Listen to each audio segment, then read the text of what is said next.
Peuple d'Afrique, peuple du monde, peuple de l'AES, peuple de la CEDEAO, Bassirou Diomaye Faye, envoyé par la CEDEAO auprès du Burkina, du Mali et du Niger comme étant les facilitateurs, sans oublier le président togolais et le président de la Guinée-Bissau.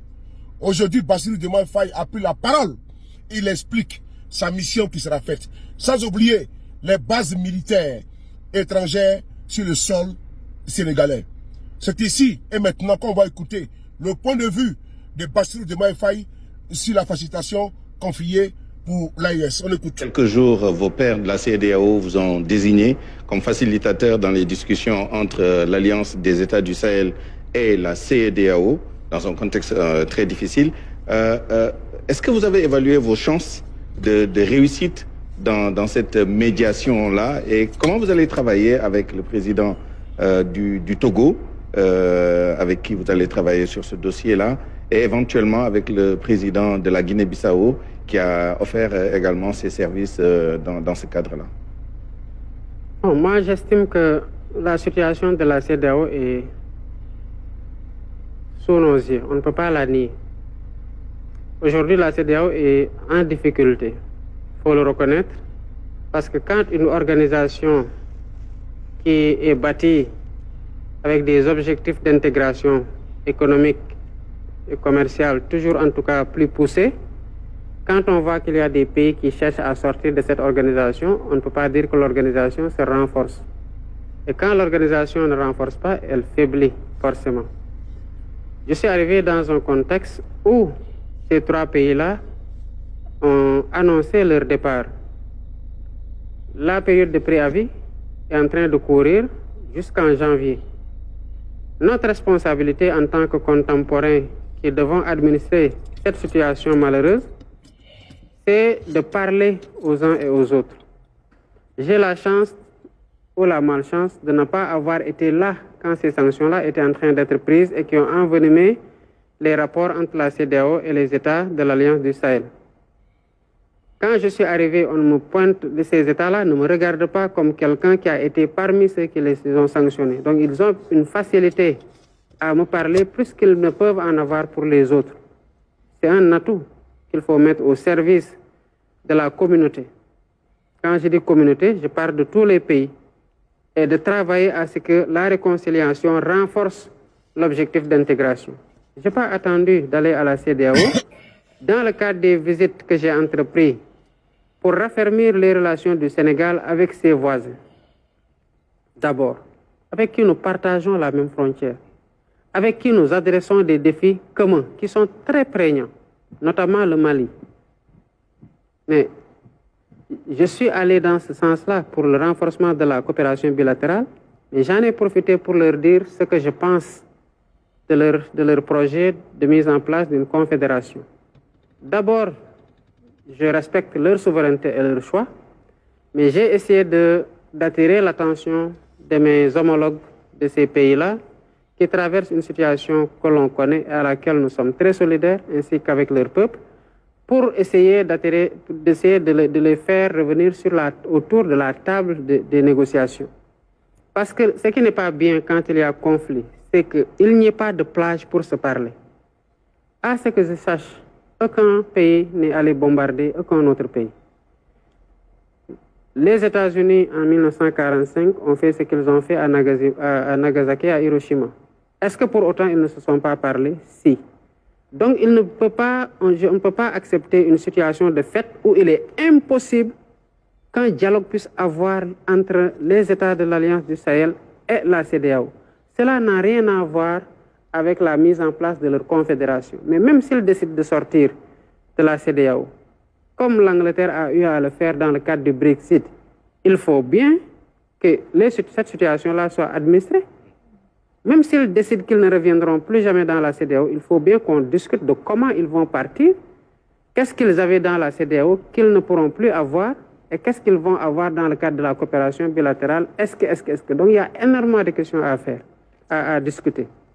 L'autre chose, c'est que même s'ils ne sont plus dans la CEDEAO, cela n'empêche que nous adressons aujourd'hui des défis communs, notamment le terrorisme, les trafics illicites, qu'il s'agisse de substances illicites ou d'êtres humains, ou d'autres d'autres défis que nous avons en commun. Mais ces défis-là doivent être pris en charge au sein de la CEDEAO et dans toute la mesure où on pourra leur en faire bénéficier, même s'ils ne sont pas dans la CEDEAO, on trouve les plages de discussion et de convergence. Je ne me fais pas d'illusions, j'y vais avec beaucoup d'humilité. Je vais faire en compagnie de mes pairs et sous la supervision de la CEDEAO ce que je crois devoir faire, à savoir dialoguer, discuter, travailler à réconcilier les positions. La décision qui sera prise par les États de l'Alliance du Sahel est une décision que l'on respectera parce que c'est des États qui sont souverains. Mais j'estime que quelle que soit la décision, les États du Sahel ainsi que l'Alliance des États du Sahel ainsi que la CEDEAO doivent discuter parce qu'il y a beaucoup de défis qui intéressent à la fois les États membres de l'Alliance du Sahel que les États de la CEDEAO. Maintenant, dans le cadre de la démarche, évidemment, j'ai été mandaté au même titre que le président Faure. J'ai prévu de lui rendre visite dans le cadre de mes tournées. Je n'avais pas encore pu, mais je lui avais parlé au téléphone, comme les autres présidents à qui je n'ai pas encore rendu visite. Et sur place, on définira les voies et moyens pour adresser la question au moins et trouver au moins une plage de discussion. Discuter en toute sérénité, en toute amicalité, en toute amitié. Je ne pense pas qu'on ait besoin aujourd'hui, quel que soit le partenaire, d'avoir des ruptures brutales. Parce que les relations entre les États sont faites de ruptures, de réconciliation, de rappel d'ambassadeurs, de retour d'ambassadeurs, etc., etc. Je ne veux pas d'ailleurs qu'on fasse juste le focus sur la France, la Russie, la Chine ou quelques autres pays. Ce à quoi nous travaillons aujourd'hui avec les hauts officiers militaires ainsi que certains membres du gouvernement, c'est d'avoir deux choses. Une loi sur la défense et la sécurité nationale. Le contexte a beaucoup évolué. Nous avons des défis à adresser sur le plan international et une doctrine à définir par rapport à la coopération militaire de façon générale. Mais tout le monde sait que nous sommes des souverainistes et dans la conquête de ces souverainetés, je ne dirais pas de la souveraineté, parce que c'est une souveraineté économique, alimentaire, pharmaceutique, numérique, militaire et tout ce qu'on veut. Dans la conquête de cette souveraineté-là, il n'y a rien qu'on ménagera comme effort pour atteindre cette souveraineté-là. Lors de mon séjour à Paris, j'ai pu aborder certaines questions avec le président français. Évidemment, cette question-là était à l'ordre du jour.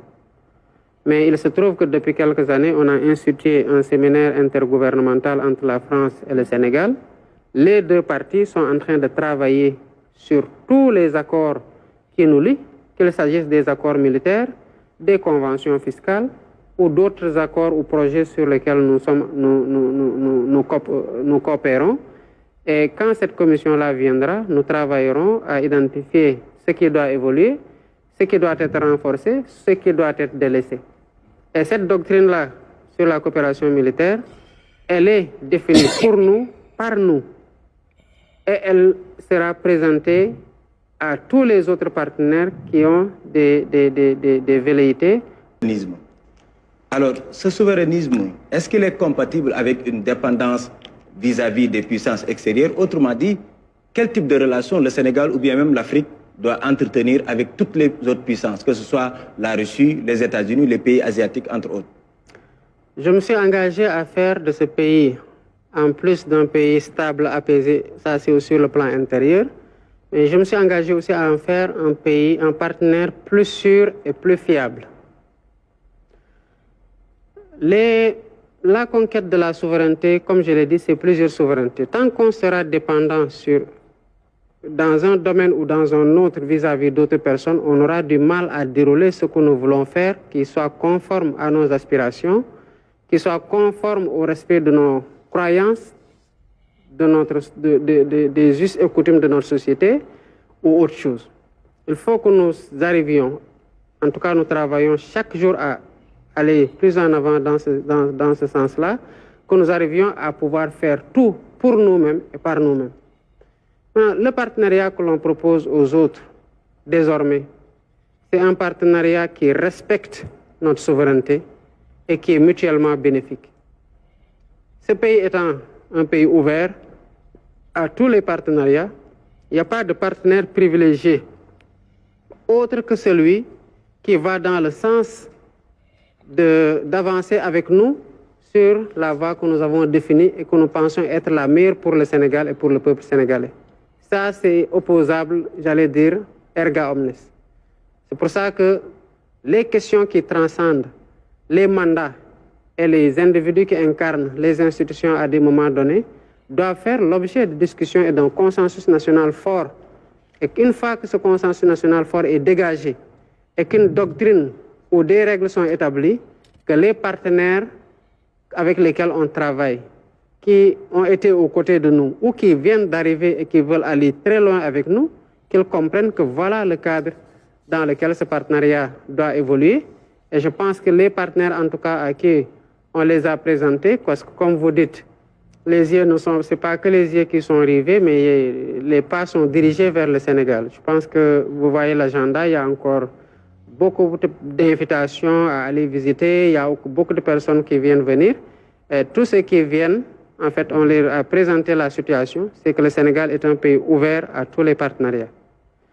Les partenariats que nous nouons aujourd'hui sont des partenariats qui sont mis au révélateur de deux choses. Il doit s'agir de partenariats mutuellement bénéfiques. Il doit s'agir de partenariats qui respectent nos souverainetés et notre culture. Et sur ce rapport-là, je pense que nous pouvons collaborer avec tous les pays. Monsieur le Président. Partenariat bénéfique. Partenariat qui respecte notre souveraineté. Frères et sœurs, les pays de l'AES sont dans cette dynamique-là. Un partenariat gagnant-gagnant. Je ne vois pas de changement significatif entre le discours du président Bassirou Diomaye Faye et le discours du capitaine Ibrahim Traoré. Idem pour le discours, idem pour le discours du président général Abdourahmane Tani et le colonel Assimi Goïta. Ils demandent quoi? Un partenariat gagnant-gagnant. Et également, le respect de la souveraineté. Le Mali même a inscrit ça dans sa constitution. Oui, le respect de la souveraineté du Mali. C'est important. Et donc, quand on écoute ici, le président Bassirou Diomaye Faye, il insiste sur la souveraineté. Le respect du Sénégal, c'est ce que demandent les pays de l'AES. Ils refusent le mépris, la condescendance, l'irrespect. Oui, ils refusent que le partenariat soit un partenariat biaisé. Il faut un partenariat gagnant-gagnant. Revenons sur la facilitation qui va mener pour la CEDEAO. Frères et sœurs, vous qui avez connu le Brexit, c'est-à-dire que l'Angleterre, qui était dans l'Union européenne, et après le référendum, ils ont quitté l'Union européenne, l'Angleterre est toujours dans l'Europe, hein. C'est-à-dire que dans le continent européen. Mais il ne faut pas partir encore de l'Europe, dans l'Union européenne. Mais l'Angleterre vit, ils sont tranquilles là-bas. Donc, Bassirou Diomaye Faye, ce que moi je vois, après analyse, c'est qu'il a été mandaté afin de faciliter, comment dirais-je, la sortie.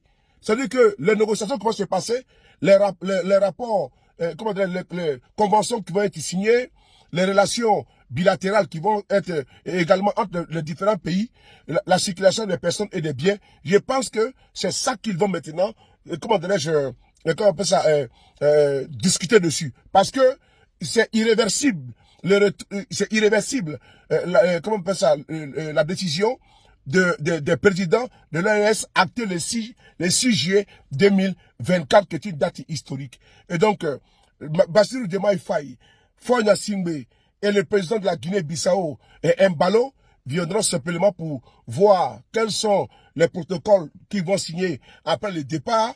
Comment dirais-je, est-ce qu'il faut instaurer des visas pour les pays, les échanges, comment dirais-je, commerciaux, les échanges au niveau administratif, au niveau commercial, les partenariats qui doivent signer les uns et les autres. Je pense que c'est ce qui sera fait. Sinon, le retour, c'est déjà acté. Même dans le discours du président Diomaye Faye, vous voyez bien qu'il prend le temps de bien, comment dirais-je, parler de la CEDEAO et les États de l'Alliance du Sahel. Parce que lui-même, il se rend compte que c'est déjà acté. Peuple d'Afrique, peuple du monde, partagez la vidéo. Et vous avez écouté également concernant les bases militaires. Vivra, verra. On y va.